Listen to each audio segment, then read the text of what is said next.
Hello again, and welcome to the Alberta Update, a first-hand look at what's happening in your province. I am your host, Bruce McAllister. Thank you for being with us. We've got some great interviews coming up on the show today. We're going to talk to our Justice Minister, Mickey Amery, about protecting democracy.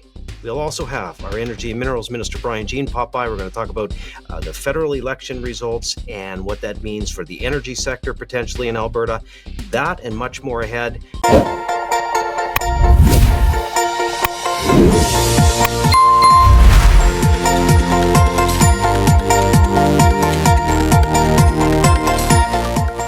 But first, as we always try to on the top of the program, we welcome in the Premier and say good day to her, who is one of the busiest people in politics. Good day, Premier. Hello, Bruce. So the federal election is behind us. Canadians chose a Liberal government and a minority, I should say, a minority Liberal government that doesn't reflect the political preference here in Alberta, of course. Having said that, a lot of Albertans are frustrated. Premier, what's your message after that election? Well, I'm disappointed. I think it was no surprise that I thought that the Conservatives were better aligned with the objectives of Alberta. I think people are feeling frustrated. I think they're feeling a bit hurt and betrayed that the rest of the country didn't quite see it the way that we did, considering we've had 10 years of terrible policy that have really impacted the ability of our province to attract investment, develop our resources, and get our product to market. And so what I'm going to do is keep an open mind. The new Prime Minister did sign an agreement with all of the provinces just prior to the election, committing to having economic corridors, including oil and gas pipelines, to get our product to market.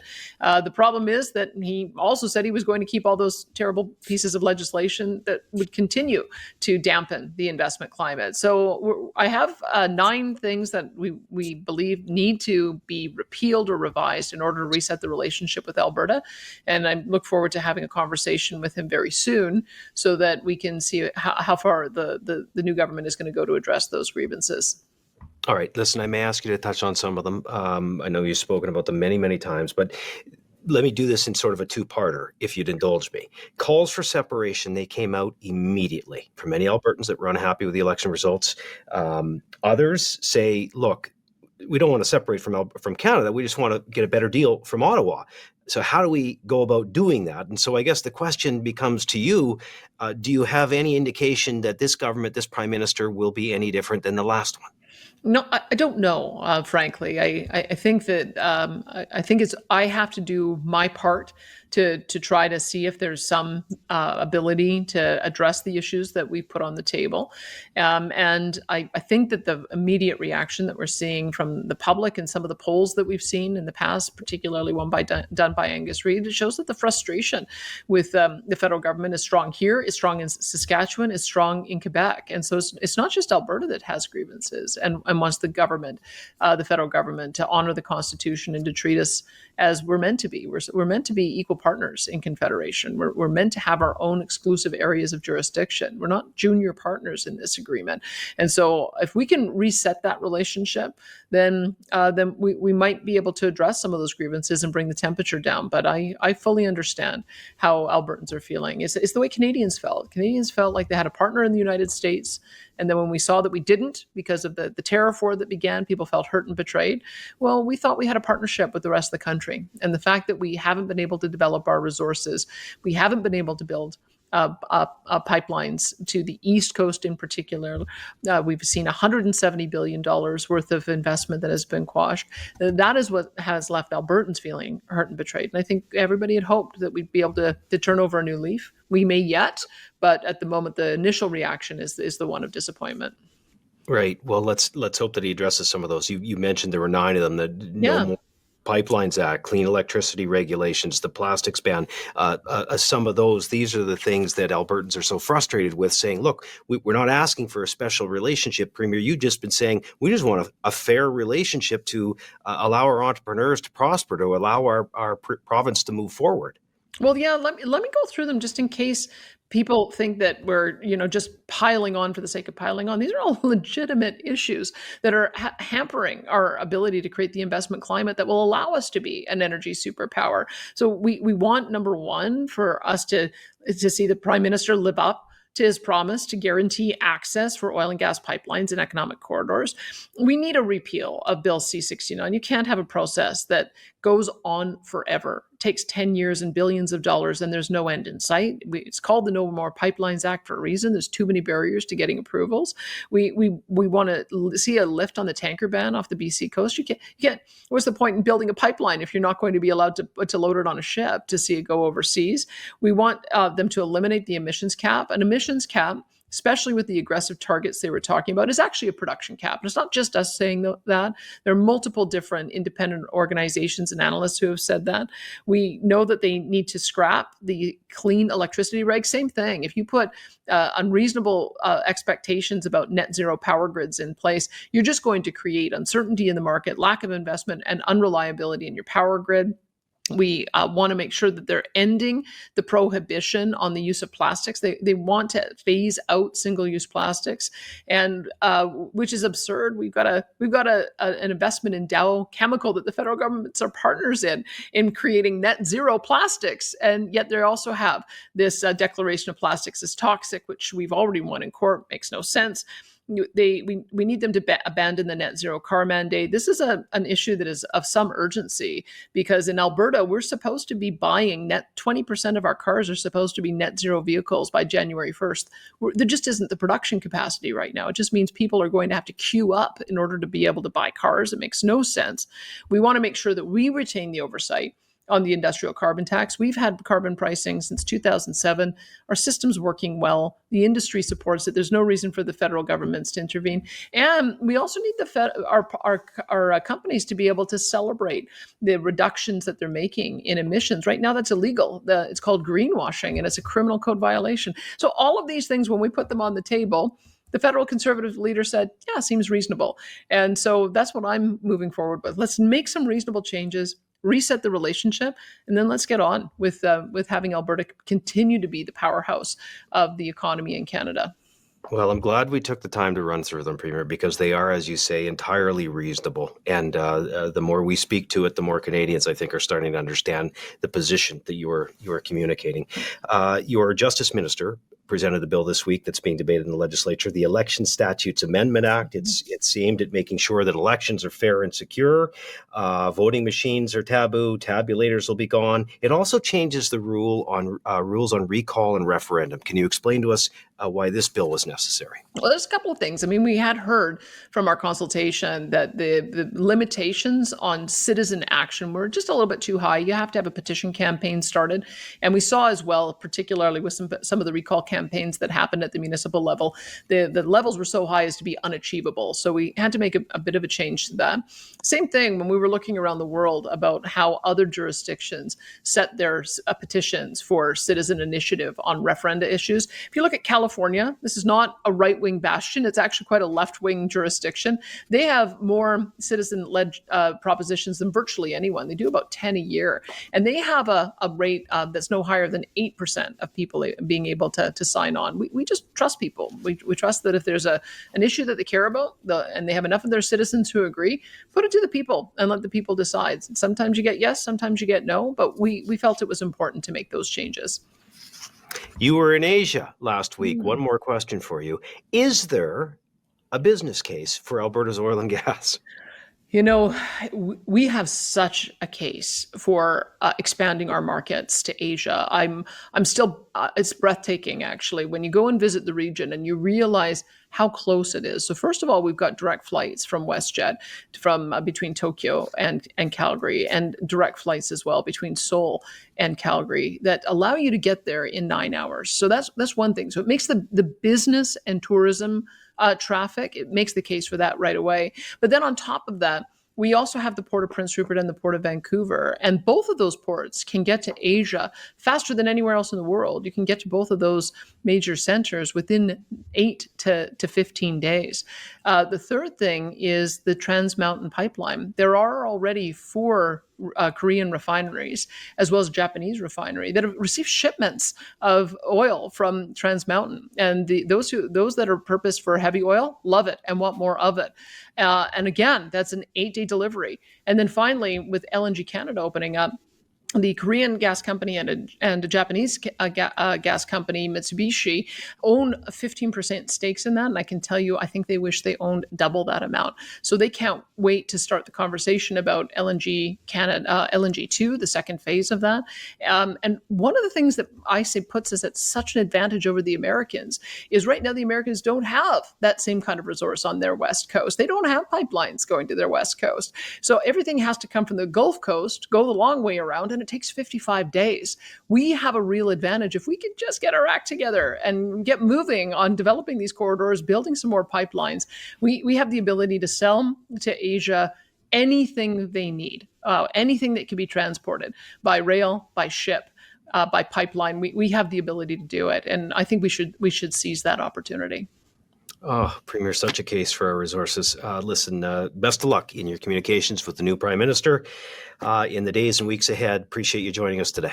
Thanks, Bruce. Well, as the Premier just talked about, fair and free elections are critical. They are crucial in a democracy. This week, the Minister joining us now tabled legislation to ensure that continues to happen in Alberta and strengthen the rules, frankly. There is Justice Minister Mickey Amery. Good day, Minister. A good day to you too as well, Bruce.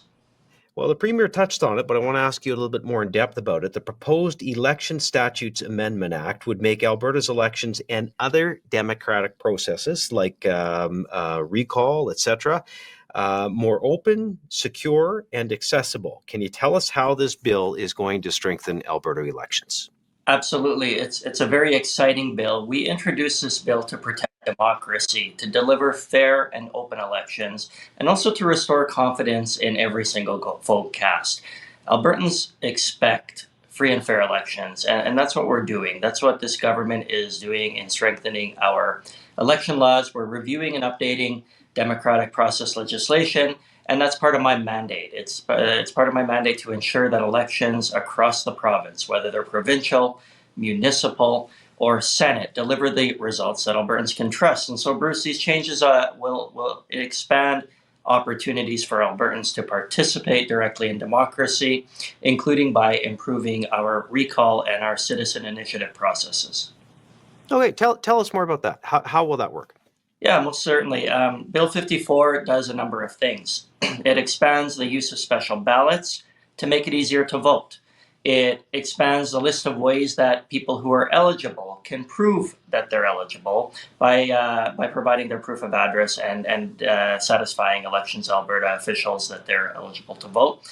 We're making it easier for Albertans to participate in the democratic process through the Citizen Initiative Act. Now, the Citizen Initiative Act is not new, but lowering the threshold for a successful petition to 10% of the number of eligible voters will make that a more realistic number for Albertans to bring important issues before the rest of the province. We're strengthening direct democracy by making it easier for Albertans to hold MLAs accountable through our recall amendments. This includes changes to the signature threshold and extending the period in which to collect those signatures, which ensures that the process is easier for Albertans to navigate should they want to hold their MLAs accountable through the Recall Act. Excellent. Well explained. Hey, listen, because you are a lawyer, you're a justice minister, I am going to take this opportunity to ask you for some clarity on a couple of legal things. First, the clean electricity regulations. We hear about it all the time.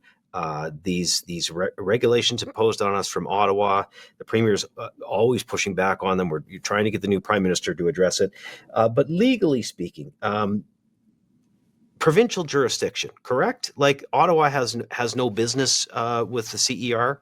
Well, that's the idea, Bruce. We don't think that the federal government has the jurisdiction to interfere with Alberta's sovereignty, and this is a problem that we've seen time and again.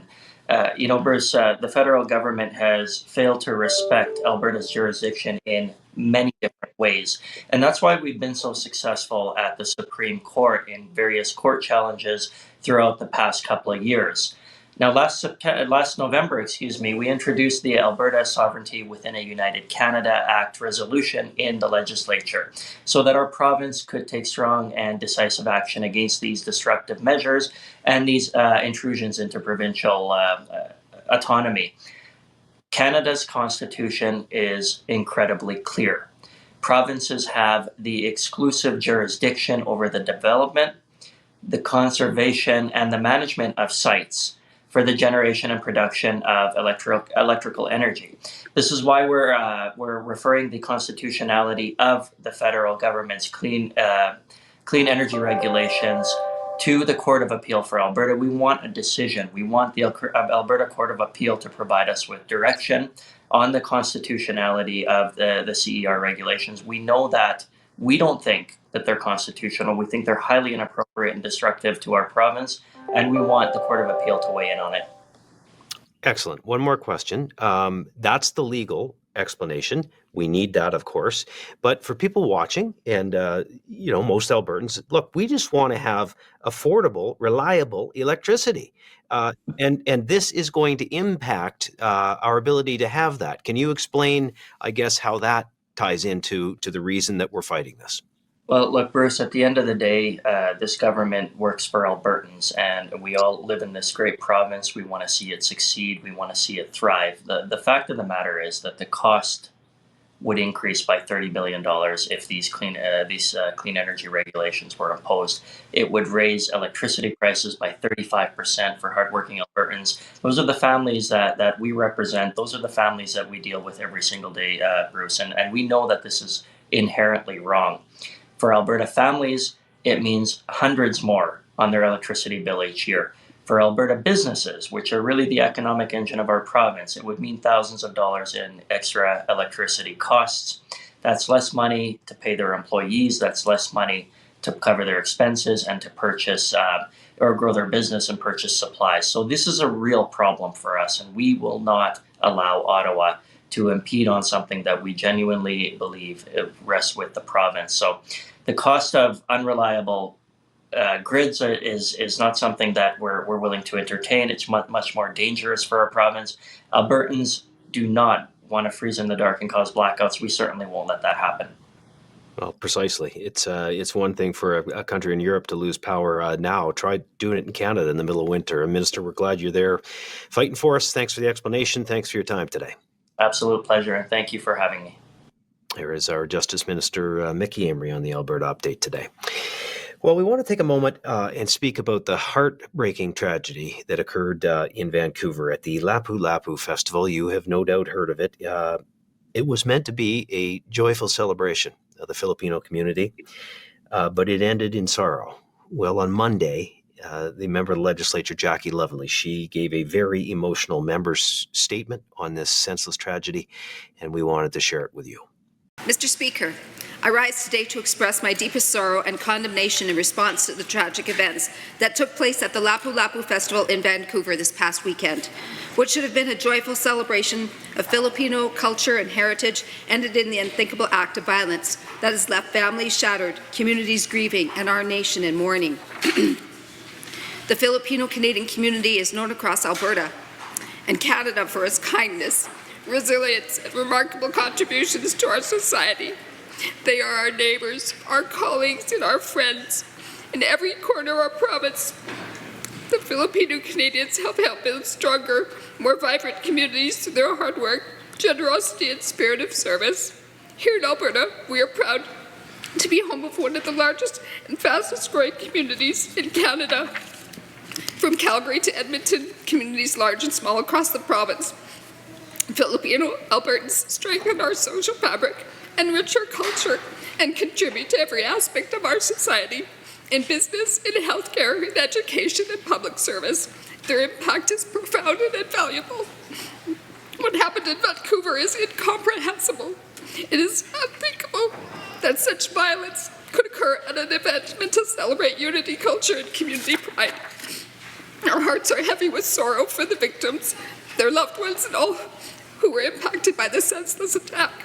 Albertans stand in unwavering solidarity. Vancouver's Filipino community and Filipino Canadians across the country, we grieve with you. We pray for the recovery of the injured, for the comfort of those who mourn, and for justice to be served.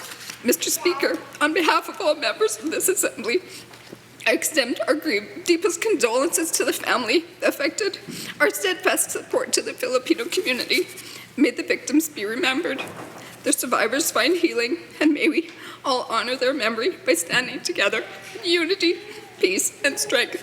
Thank you, Mr. Speaker.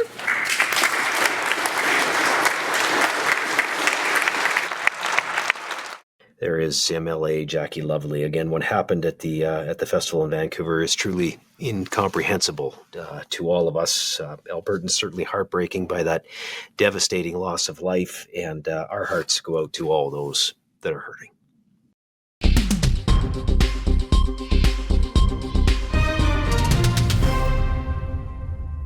Earlier this week, Canadians elected another Liberal government, this time under Prime Minister Mark Carney. Of course, we talked about that with the Premier earlier. After a decade of Liberal government, landlocking resources, threatening energy workers, and driving away investment in this province, they were elected again. The man that's had to deal with that as our Energy and Minerals Minister is Brian Jean, and he joins us now to talk more about what it could mean here in Alberta. Good day, Minister. Good day, Bruce. Thanks for having me. Listen, you're probably the one that's going to have, well, I guess every ministry is important, but boy, your dealings will be second to none when it comes to your dealings with Ottawa now. The Premier was on discussing this earlier. So I'll ask you, as the minister responsible for energy in Alberta, how are you preparing to respond to what's coming out of Ottawa? Is it a wait and see, or what are your thoughts after the election? Well, Bruce, the Premier's doing a great job, and it's no secret that she's asked us to double oil and gas production here in Alberta and make sure oil at least gets to the double ratio that we need to build our economy and be successful. And we're doing just that. We're making sure that Ottawa knows that we are going to take whatever steps necessary in order to continue to grow jobs and grow the economy in Alberta. And that means growing our natural resources sector. We do it better than anybody else on the planet, with better benefits to the people. And we're not going to make excuses for it. We need more Alberta energy to the world because it's better for Alberta, it's better for Canada, and it's better for the world. Hey, a lot of the policies that the Liberal government has now, they may change. We're all holding out hope that maybe they'll change under Prime Minister Carney, that he'll see the error in the ways there for the Liberals here in Alberta. That said, what we've got clean electricity regulations, the emissions cap, the net zero vehicle mandate, the No More Pipelines Act. It goes on and on and on. How will you, Minister, I guess you'll be reaching out to your colleagues and trying to set a different tone. I can assume that'll happen over the next few weeks, will it? Well, I'm cautiously optimistic about the federal Liberals, but the truth is I've seen, 10 years so far of, quite frankly, a mess. They've put a number of things in front of our energy sector that are just anti-growth and anti-prosperity and anti-Alberta and Saskatchewan. To be honest, a lot of us are feeling the pinch, and they make it non-competitive for our industries to be successful. And so the Premier has made it very clear, a list of demands on what we want to see, and our expectation that they will follow through with it. They've given us the messaging, climate, climate, climate now for 20 years. It's time to change the narrative and talk about build pipelines, build success, build families, and build communities right here in Alberta, Saskatchewan, and Western Canada. And doing that will mean that we will make the people very happy indeed that we serve. And that's what it's all about. Minister, I want to throw a couple things at you that, only you can answer. Fort McMurray. How are things up there? I assume the economy is going well on the oil and gas front.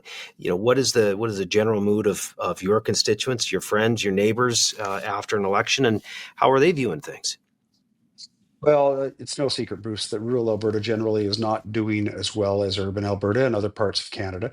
The oil and gas sector is doing extremely well. We have had record profits from them and the ability to pay out big dividends and buy back a lot of shares and have some amazing balance sheets. I'm hoping that time is limited where they're making those kind of investments, and instead they'll invest in local infrastructure and long-term opportunities for their companies, whether it's the development of titanium or helium or other possible products out of the tailings ponds, or whether it's indeed making sure we have more egress for pipelines and more opportunities on that front.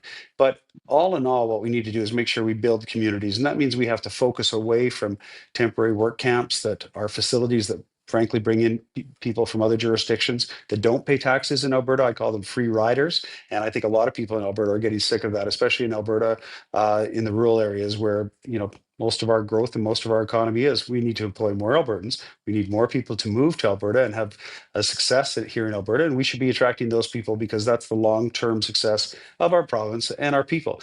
And that also means finding a way to solve the regional air service problem that we do have. We have, an amazing regional air service. It's unfortunate that you have to belong to a particular company and work for them in order to enjoy it. We have 280 or so aerodromes that people fly in and out of all over the place, but the truth is normal Albertans can't take advantage of that. And that's a real shame because we need to build a province. We need to build communities. We need to build a very prosperous opportunity for the people that move to Alberta. And that'll make more people move to Alberta.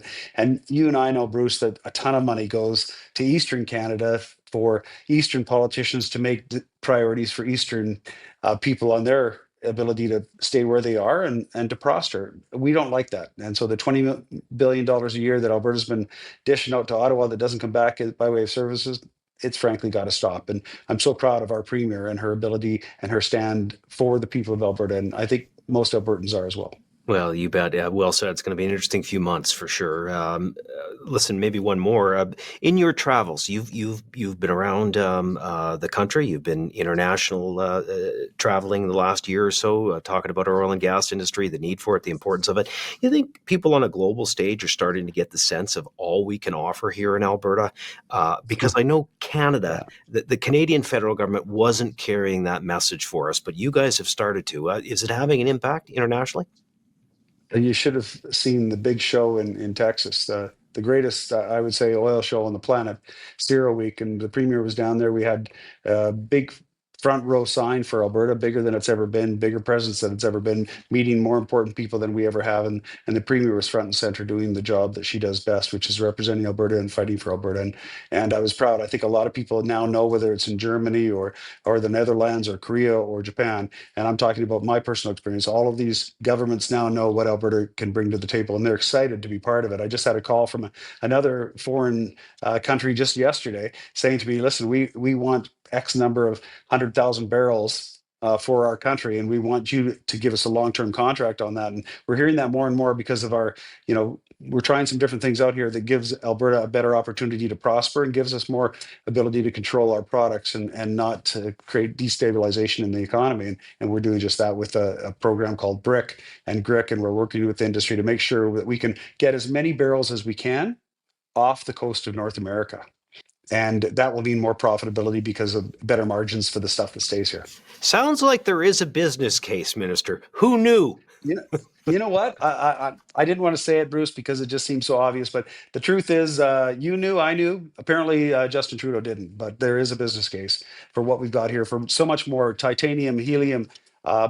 My goodness gracious, we have tailings ponds up in Northern Alberta that are full of opportunities for many, many Canadians, many, many Albertans. And we're hoping that the companies take full advantage of that by reinvesting back in the already great opportunities they had up right there. Minister, we appreciate the time, and good luck going forward. Thank you. Appreciate you and your message. Keep telling it, please. All right. There is our Minister of Energy and Minerals, Brian Jean, joining us on the Alberta Update this edition. And that does it for this edition of the Alberta Update. We give you a first-hand look at what your government's up to, try and talk to the Premier and several ministers about what's happening in the province. Obviously, there will be a lot in the days and weeks ahead with the Canadian election now behind us, and to see how these relationships unfold. And we appreciate you joining us. You can find us on all of the socials, LinkedIn, Facebook, obviously the other socials, YouTube. We are on Rumble now as well. So please like and share, and we will do this every week we can that the legislature is sitting. And that said, we may not be here next week, but we will certainly be back afterwards. So thank you for being with us this week, and we will see you again soon. Good day.